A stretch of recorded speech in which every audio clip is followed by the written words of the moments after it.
Bago ang pista ng Jesus Nazareno sa Biyernes, dinagsa ang Quiapo Church sa pagdaraos ng unang Sunday Mass ng taon. At mula sa Quiapo nakatutok live si Darlene Chan. Darlene. Ivan, hanggang sa mga oras na ito ay dagsa pa rin ang mga deboto dito sa Quiapo Church sa Maynila. Buong araw walang humpay ang pagdating ng libu-libong mga deboto na first Sunday ng 2026. Sa haba ng pila at dami ng mga debotong dumalo sa unang Sunday Mass ng 2026 sa Quiapo Church, 3 oras naghihintay para makapasok sa simbahan ng 71 taong gulang na si Virginia. Hindi niya iniinda ang pagod at sakit ng tuhod alang-alang sa debosyon sa puon. Parang nagpinitensya ka na eh. Gano'n naman talaga pag content is lang naman. Gano'n lang naman eh. Taon-taon naman ganyan naman na nangyayari. Etong taon na ito, sana gumanda naman ang buhay ko na. Hindi yung puro dusa at puro dusa at puro dusa. Halos mapuno ng mga tao ang kalye Villalobos, lalo't dito lang pinapipila ang mga gustong pumasok sa Quiapo Church.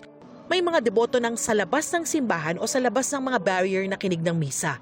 Nagsisilbing gabay sa mga deboto ang mga pulis at Hijos del Nazareno. Mahabang pila eh. Hindi na namin pilitin, mahirap na. Presensya lang po ng Panginoon yan. Yung mga kahilingan namin, ganun. Mga sakit. Ang Novena Mass kaninang tanghali, pinangunahan ni Manila Archbishop Jose Cardinal Advincula Jr. Sa kanyang homily, ipinaalala ng kardinal ang tunay na diwa ng debosyon. Ang tunay na debosyon ay marunong magbigay ng hindi kailangang makilala, marunong maglingkod ng hindi naghahanap ng papuri, marunong umibig ng hindi humihingi ng kapalit.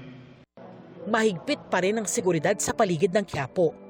In-anticipate na po natin na dudumugin itong simbahan ng Quiapo ngayong first Sunday of the year. So kaya po more or less nasa 300 personnel po ng kapulisan ang dineploy po natin sa bawat sulok ng ating ng Quiapo para maiwasan natin yung mga krimen katulad ng pandurukot, snatching at iba pa pong mga hindi ka nais-nais. Nagsagawa naman ng pagsasanay mga pulis sa Ross Boulevard sa Maynila bilang bahagi pa rin ng mga paghahanda para sa traslasyon sa Biyernes. Sa Quirino Grandstand, nakahanda na ang entablado para sa pahalik sa imahe ng Poong Jesus Nazareno. Nakalatag na ang mga steel barrier at patuloy ang paglilinis at pag-monitor sa seguridad sa lugar.